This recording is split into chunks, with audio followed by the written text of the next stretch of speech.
बनाए और फ्यूल में एलएनजी, सीएनजी, इलेक्ट्रिक, इथेनॉल, ये सब अब हाइड्रोजन आएगा।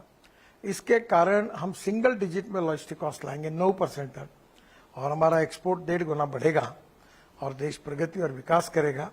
और दुनिया में जो 3 उद्दिष्ट प्रधानमंत्री जी ने हमारे सामने रखे, पहला ये है $5 ट्रिलियन की इकोनॉमी, दूसरा है दुनिया की तीसरी अर्थव्यवस्था और तीसरा है आत्मनिर्भर भारत। ये तीनों उद्दिष्ट पूर्ण करने के लिए हम 2047 जब हमें 100 साल पूरे होंगे तो एक बदला हुआ हिंदुस्तान, विश्व गुरु बनने की ताकत रखने वाला हिंदुस्तान बनेगा और जो दुनिया में नॉलेज के आधार पर, टेक्नोलॉजी के आधार पर, एक्सपोर्ट के आधार पर दुनिया में उच्चतम श्रेणी में जाएगा, ऐसा मेरा विश्वास है। हाईवे सेक्टर को लेकर अगर मैं बात करूं तो उसमें एक सवाल ये उठता है कि टारगेट बड़े रखे जाते हैं लेकिन वहां पे मोनेटाइजेशन का एक इशू आता है, मोनेटाइजेशन बढ़ाया जाए। इन्वेस्टमेंट ट्रस्ट एक नया हम लोगों ने टूल्स निकाला है, तो वो अब तक कितना सफल रहा वो और उसका कुछ अपडेट? हमारे पास पैसे की कमी नहीं है सर। मैं इनविट मॉडल में जाने के बाद जो पैसा आएगा उसका क्या करूं? अभी हम लोग इनविट मॉडल में बॉम्बे स्टॉक एक्सचेंज में गए थे 8 महीने पहले, तो हमारा जो इनविट मॉडल था वो 7 दिन का टाइम था, सब्सक्राइब था 7 डेज के लिए। पहले दिन 7 घंटे में 7 टाइम्स ओवर सब्सक्राइब हुआ। मैं गोवा में था, हमारे मेंबर फाइनेंस का फोन है कि साहब जल्दी आओ। मुंबई आया, मैंने घंटा बजाई बॉम्बे स्टॉक एक्सचेंज में और क्लोज किया इशू। पैसे की कोई कमी नहीं। हम इस देश के इंफ्रास्ट्रक्चर में हमने जो मॉडल तैयार किया है, BOT, hybrid annuity, इनविट model, EPC, अब अलग अलग उसमें चेंजेस भी समय के समय अनुसार कर रहे हैं। और अब हम लोग इनविट मॉडल में जो लोग बॉन्ड्स खरीदी करेंगे उनको 8.05% मिनिमम इंटरेस्ट, उनको रिटर्न्स साल भर में दे रहे हैं और हर महीने में उनके अकाउंट में पैसे जमा करेंगे। तो आपको ये जो गरीब लोग है, कांस्टेबल है, कंपाउंडर है, सफाई कामगार है, पत्रकार है, डॉक्टर है, जो सैलरी कमाते हैं, उन लोगों को एक नई अपॉर्चुनिटी मिलेगी। 8.05% बैंक में कहाँ मिलता है इंटरेस्ट, उनको इनकम मिलेगा। तो पैसे देने वालों की कमी नहीं है। देश बदल रहा है, हमारे प्रोजेक्ट अच्छे हैं और हम कश्मीर में 2 लाख करोड़ के काम कर रहे हैं, हम नॉर्थ ईस्ट में 3 लाख करोड़ के काम कर रहे हैं, हम 2.5 लाख करोड़ की टनल बना रहे हैं, हम 36 ग्रीन एक्सप्रेस हाईवे बना रहे हैं, बड़े बड़े कॉरिडोर बना रहे हैं। तो देश बदल रहा है और मेरा विश्वास है कि लॉजिस्टिक कॉस्ट कम होगी, टूरिज्म बढ़ेगा, रोजगार की निर्मित होगी और देश विकास की ओर जाएगा, ऐसा मेरा विश्वास है। इनविट मॉडल को और ज्यादा आने वाले दिनों में एक्सपेंड करने की कोई योजना तैयार है मॉडल, पर जाकर पैसे का क्या करेंगे? बैंक में डिपॉजिट करने पड़ेंगे। अच्छा, पैसे इतने आ रहे हैं जिसकी जरूरत नहीं पड़ रही। गवर्नमेंट का 2,80,000 करोड़ का हमारे पास फंड है और उसके बाद ये इनविट का भी पैसा आता है। तो हम इस साल 5 लाख करोड़ के काम करने का संकल्प हमने किया है। 3 लाख करोड़ के ऊपर जाएंगे, 5 लाख करने की कोशिश करेंगे। चूंकि पैसे ज्यादा हैं, आप खर्च क्या करेंगे? इसी सिलसिले में एक बीच में सोशल मीडिया पे काफी चला कि जितना सड़क बनाने में जरूरत पड़ती, खर्च हुआ, उतना वसूल लेते हैं, उसके बावजूद उससे कई ज्यादा गुना जो है वो टोल टैक्स वसूला जाता है। तो ये एक बात तो ऐसी है कि कश्मीर में 2 लाख करोड़ का काम करें, वहां थोड़ी टोल मिलता है। नॉर्थ ईस्ट में 3 लाख करोड़ के काम हो रहे, वहां थोड़ी टोल मिलता है। टोल मिलता है कर्नाटक, तमिलनाडु, महाराष्ट्र, गुजरात, राजस्थान, बिहार, यूपी में उतना टोल नहीं मिलता। तो हम क्या करते हैं, जो पैसा मिलता है वो दूसरे रोड जहां वायबिलिटी नहीं वहां खर्चा करते हैं। हमारा टोल का पैसा सरकार के किटी में, गवर्नमेंट किटी में, फाइनेंस मिनिस्टर में जमा होता है और बजट से घूमकर फिर हमारे पास आता है। तो ये देखिए, आज अगर हम बजट पे डिपेंड करते हैं तो ये नहीं होता। दूसरा टोल, ये कोई दंड नहीं है। अब दिल्ली से देहरादून जाने के लिए आपको 9 घंटे लगते थे, आने वाले जनवरी से आप 2 घंटे में जाएंगे। दिल्ली से अमृतसर जाने के लिए 12 घंटे लगते थे, आप 4 घंटे में जाओगे। दिल्ली से जयपुर 5 घंटे 6 घंटे लगते थे, अब 2.25 घंटे में जाइए। दिल्ली से आप मुंबई 48 आवर्स लगते थे, अब 12 घंटे में गाड़ी जाएगी। कश्मीर अपना चेन्नई से बेंगलोर 5 घंटे लगते थे, 2 घंटे में जाएंगे। कहना ये चाह रहे हैं कि मैं आपको एक बात बताता हूँ कि जब समय बचता है तो गाड़ी भी कम चलती है। मुंबई से पुणे जाने के लिए 7 घंटे लगते थे, अब 2 घंटे हुए, तो 5 घंटे का पेट्रोल नहीं बचा, टाइम नहीं बचा। देखिए, if you want good services you have to pay for it, वो सेविंग है। और दूसरी बात, हम इतने काम करेंगे तो पैसे इतना तो बजट से हो नहीं सकता, इसलिए ये आखिर देश के लिए खर्चा होता है। दूसरी बात, आपने घर लिया कैश पेमेंट पे, उसकी कीमत 2.5 लाख है। और घर जब आपने 12 साल में 15 साल में पैसे वापस किए तो ब्याज सहित उसकी कीमत जाती है 8 लाख करोड़। तो क्या ये वो 2.5 लाख का 8 लाख करोड़ पर ऐसा होता है क्या? ब्याज होता है, उसका प्रॉफिट भी होता है। तो इसलिए ये ट्रांसपेरेंसी से होता है। आज तक एक भी करप्शन का चार्ज हमारे ऊपर नहीं आया। और उसमें मेंटेनेंस भी, जिस रोड की बात की, उस रोड पर पुराना डीपीआर गलत था, कॉन्ट्रैक्टर भाग गया, परिस्थितियां बदल गई, जो पुराने काम थे उसको नहीं। अभी ये मुंबई, पुणे, दिल्ली, जयपुर 4 फ्लाईओवर मैंने बनाया, गुड़गांव का अंडरपास बनाया, ये कहाँ पार्ट का प्रोजेक्ट का पार्ट था? ये तो सरकारी पैसे से बनाया। अब पूरे जगह पर पूरे पैकेज नए रोड बना रहे, 4 लेन का 6 लेन कर रहे हैं, अब नए नए फिर ब्रिजेस बना रहे हैं। तो उसमें सुधार भी हो रहा है। और इसलिए ये पैसे का उपयोग ये किसी के प्राइवेट कंपनी को नहीं जाता तो है। इसको आइसोलेशन में ही देखा जाना चाहिए। आप पिछले दिनों एक और महत्वपूर्ण फैसला हुआ कि जितना आप यूज करेंगे उतना ही आपका टोल लगेगा। तो इसको कई जगह सराहा गया। तो आपको लगता है कि एक समय ऐसा भी आएगा जब लोगों को टोल देने की जरूरत ही नहीं पड़ेगी? आने वाले 3 महीने में हमारी पूरी कोशिश है कि देश में सैटेलाइट बेस्ड टोल सिस्टम आएगी। आप जहां से निकलोगे वहां से कैमरा फोटो निकलेगा, जहां से निकलोगे बाहर वहां फोटो निकलेगा। उतना ही पैसा जितना आपने रोड यूज किया उतना तुम्हारे बैंक अकाउंट से निकलेगा और हमारे अकाउंट में जमा होगा। इसमें एक और सरकार समय समय पे एसेट मोनेटाइजेशन करती है। तो एसेट मोनेटाइजेशन में हाईवे पर भी एक खास फोकस रहता है। तो एसेट मोनेटाइजेशन को लेकर क्या आपकी रणनीति है? और इस 60,000 करोड़ का टारगेट था वो पूरा हो गया। अभी हम लोग जैसा हमको पैसा लगता है वैसे मोनेटाइज करेंगे, पैसा हमको मिल रहा है। उस पैसे को क्या करते हैं एसेट मोनेटाइजेशन? नए रोड बनाते हैं। अच्छा, नए रोड में इन्वेस्ट करते हैं, फिर वो पैसे से फिर हम लोग टोल शुरू होता है, फिर उसको मोनेटाइज करते, फिर नए रोड बनाते। और एक ऐसा है कि एक रोड अगर प्रॉफिटेबल है तो 4 लोग नॉन प्रॉफिटेबल रोड, अभी बद्रीनाथ, केदारनाथ, गंगोत्री, यमुनोत्री, हम 12,000 करोड़ खर्चा कर रहे हैं। महाराष्ट्र में देहू, आळंदी से पंढरपुर 12,000 करोड़ खर्चा कर रहे हैं, वहां थोड़ी इतना ट्रैफिक है। हम सब रिलीजियस टूरिज्म डेवलप कर रहे हैं। हम बड़ी बड़ी टनल, अभी जोजिला टनल बना रहे कारगिल के नीचे, वो टनल 12,000 करोड़ की हम 5,000 करोड़ में बना रहे, 5,500 करोड़ में। तो वहां थोड़ी टोल है। लद्दाख, लेह से, हिमाचल से, मनाली से लेकर कन्याकुमारी तक, श्रीनगर, कश्मीर आकर किसी एक हाईवे या किसी एक प्रोजेक्ट की लागत और उसकी उपयोगिता को ना देखा जाए, बाकी जगहों पर उसका इस्तेमाल हम लोग उसी प्रदेश में वो पैसा जाता है ना। जहाँ देखो, हिंदुस्तान में मुंबई बहुत डेवलप है, चेन्नई डेवलप है, बेंगलोर डेवलप है, वहां से पैसा मिलता है इनकम टैक्स का। अब एक मुंबई जितना इनकम टैक्स का पैसा देती तो मुंबई के लोग कहते कि हमारा पैसा हमको दे दो, वो सही कहते समझो। तो फिर मुंबई इतना पैसा मिलता है तो फिर ट्राइबल एरिया में पैसा कहाँ से जाएगा, रूरल में कहाँ से जाएगा, बिल्कुल पिछड़े हुए क्षेत्र में कहाँ से जाएगा। तो ये समतोल देश का विकास करना ये सरकार की जिम्मेदारी होती है। जहां से मिलता है, जहां नहीं है वहां देना पड़ता है। अब हम लोग हाईवे से अलग हट के बात करें ऑटोमोबाइल इंडस्ट्री को लेकर, आपने काफी कुछ पहले कहा भी। ऑटोमोबाइल इंडस्ट्री को लेकर मेरा 2 सवाल है। एक है इलेक्ट्रिक व्हीकल को लेकर।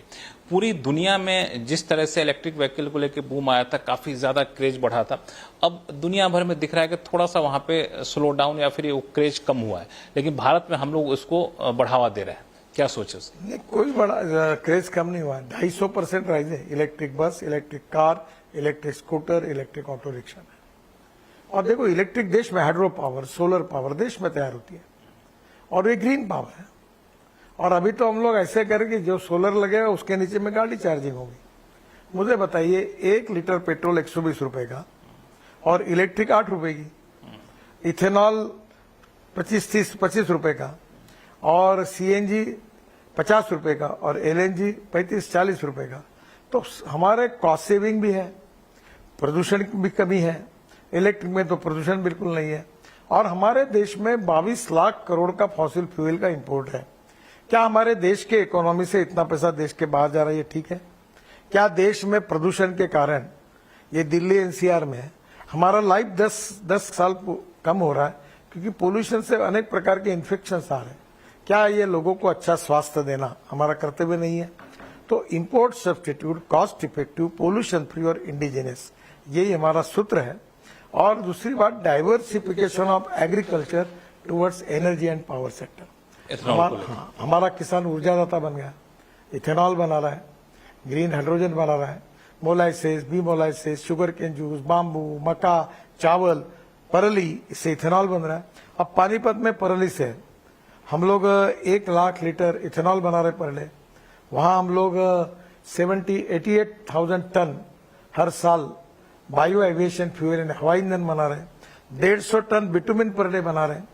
तो ये देश में बिटुमिन 50 लाख टन हम इंपोर्ट करते हैं। हमारे देश का किसान बिटुमिन तैयार करेगा। जो अन्नदाता है किसान, वो ऊर्जादाता बनेगा। ऊर्जादाता है वो ईंधन दाता बनेगा, इथेनॉल दाता बनेगा, बिटुमिन दाता बनेगा, हाइड्रोजन दाता बनेगा। हालांकि इसमें दो तीन मुद्दे उठते हैं। एक तो ये कि क्या गाड़ियां उतनी ज्यादा इक्विप्ड हैं, एडवांस है टेक्नोलॉजी के हिसाब से कि हम एथेनॉल की ज्यादा मात्रा बढ़ाकर इंजन चल सके। मेरे यहाँ गाड़ी है वर्ल्ड की पहली इनोवा टोयोटो की, 100% इथेनॉल पर है। नो धुआं, नो पोल्यूशन। देश की इमिशन का यूरो 6 इमिशन नॉर्म को पूरा करने, आप देख लीजिए। हाइड्रोजन की गाड़ी है, कभी कोई प्रॉब्लम नहीं हुआ। अब एथेनॉल की बात करें तो लोग ये भी कहते हैं कि सारा गन्ना एथेनॉल में चला जाए तो चीनी में क्या जाएगा, तो बैलेंस करना पड़ता है। बीच में आप कहते हैं कि एथेनॉल ब्लेंडिंग बंद करें। बैलेंस होता है। चीनी का शॉर्टेज है, नहीं, आपने शॉर्टेज रोकने के लिए बैन लगाया आपने। आपको बता रहा हूँ 2 से 80 लाख टन चीनी एक्सेस है। नहीं, लेकिन आपने बैन लगाया, आखिरकार चल के पाबंदी लगाई कि गन्ने से मत बनाइए, उस समय लगा था, अभी ओपन हुआ।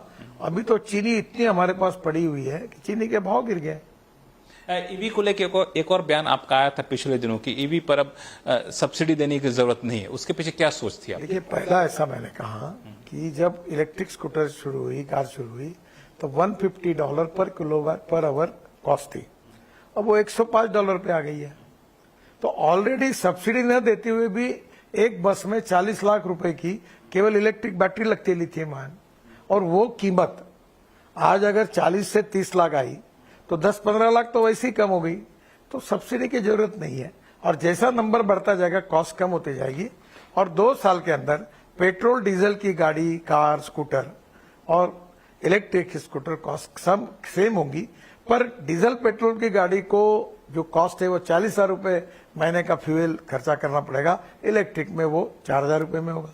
तो आपकी भविष्यवाणी सही निकलेगी जब आपने कहा था कि डीजल गाड़ियां बंद हो जानी चाहिए। नहीं, मैं डीजल पेट्रोल के विरोध में नहीं हूँ, पर जिसमें इंपोर्ट भी खत्म हो जाएगा, प्रदूषण से भी मुक्ति मिलेगी और भारतीय युवाओं को नए रोजगार मिलेंगे, भारत का एक्सपोर्ट बढ़ेगा, तो उसको स्वीकारना चाहिए। इसलिए जो नई अपग्रेड टेक्नोलॉजी होती है उसको स्वीकारना चाहिए। आपको मालूम है, ये पहले आप टीवी का इंटरव्यू ले रहे हैं, ये आजकल ये बड़ा कैमरा लेके घूम रहे हैं। आजकल तो बहुत से लोग एक मोबाइल फोन पर ऐसा लेके घूमते हैं। तो टेक्नोलॉजी बदलती रहती है, लोग बदलते रहते हैं, जो अच्छी है वो लोग स्वीकारते रहते हैं। लेकिन ईवी में एक दिक्कत ये आ रही है कि इंफ्रास्ट्रक्चर जिस तरीके से डेवलप होना चाहिए था वो नहीं हो पा रहा है। बिल्कुल दिक्कत नहीं है। मेरे घर पे लगाया चार्जर, ऐसा हर एक कार 400 किलोमीटर एक बार चार्ज करने के जाती है, स्कूटर 120 किलोमीटर जाती है, चलती है 26 किलोमीटर, रात को घर में चार्ज होती है। और आपने नेशनल हाईवे पर 670 जगह पर, हाईवे पे 670 जगह पर चार्जिंग स्टेशन भी डाले हैं। कोई दिक्कत नहीं है। हाइड्रोजन फ्यूल को लेकर क्या आपकी रणनीति रहने वाली है? देखिए, कोयले से बनता है वो ब्लैक हाइड्रोजन, पेट्रोलियम से बनता है ब्राउन हाइड्रोजन, और जो पानी से और कचरे से बनता है वो ग्रीन हाइड्रोजन। हमारे यहाँ हाइड्रोजन की कॉस्ट पर केजी $1 होनी चाहिए। जो इलेक्ट्रोलाइजर से पानी से हाइड्रोजन बनता है उसमें 50 यूनिट बिजली लगती है, तो 150 रुपए तो पावर ही लगती है। तो हम लोग कचरे को सेग्रीगेट करके और बायोमास को बायोटेक्नोलॉजी का उपयोग करके जनरेट करेंगे और बायोडाइजेस्टर में डालकर उससे मीथेन निकालेंगे और मीथेन से अगर हाइड्रोजन तैयार करेंगे तो वो $1 के ऊपर आ सकता है। और $1 के ऊपर अगर आएगा तो हम ऊर्जा को आयात करने वाला नहीं तो ऊर्जा को निर्यात करने वाला देश बनेंगे। फार्मास्यूटिकल में, ये स्टील इंडस्ट्री में, सब जगह हवाई जहाज, रेलवे सब हाइड्रोजन पे चलेगी। इसका कोई टारगेट आप रखे हैं मन में कि कब तक हम लोग इंपोर्ट डिपेंडेंसी खत्म कर देंगे? सर, ऐसा बताया नहीं जा सकता, पर ये जिस गति से बढ़ रहा है बहुत जल्दी भारत प्रदूषण से भी मुक्त होगा और 2070 को कार्बन न्यूट्रल देश बने, ये हमारा प्रधानमंत्री जी की घोषणा है।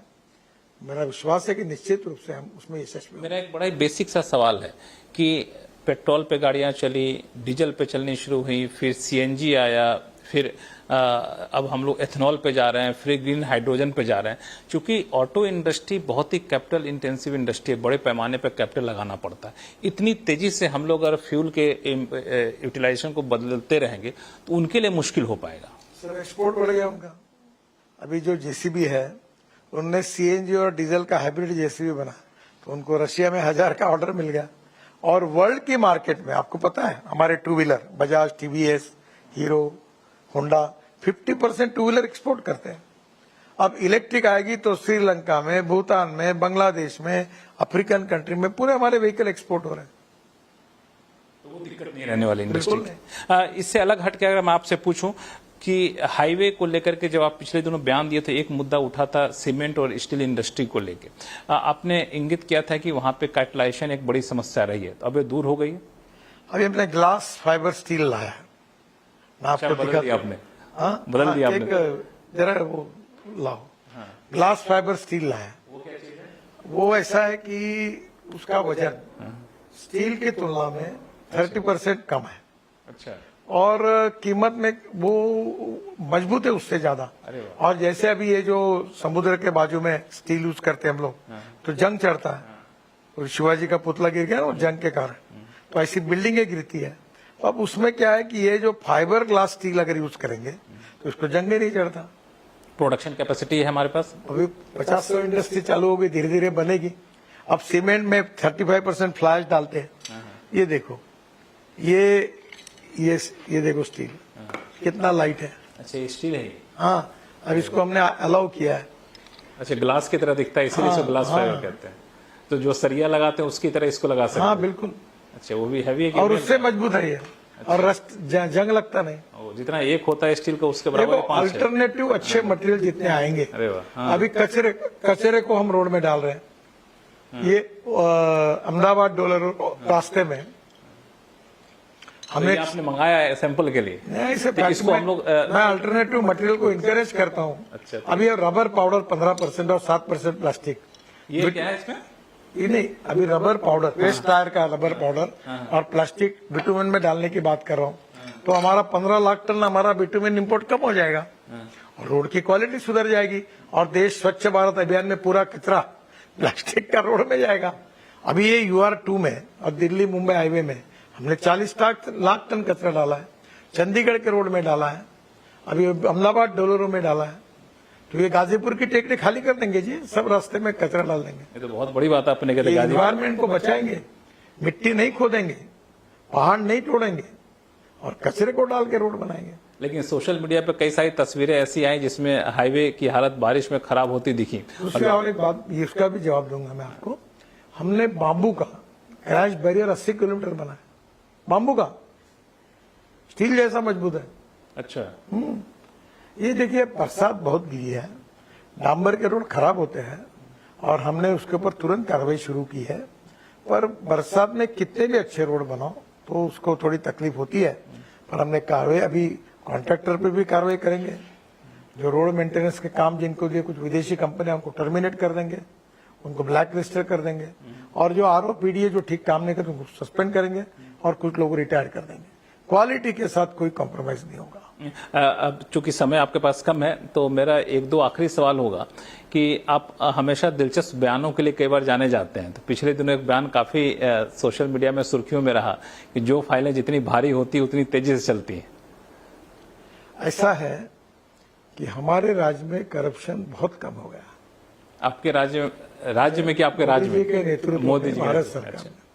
पर अनेक जगह पर कहीं ना कहीं करप्शन है और कुछ लोग ऐसे हैं कि हमने क्या किया, डिजिटल इंफ्रास्ट्रक्चर डेवलप किया।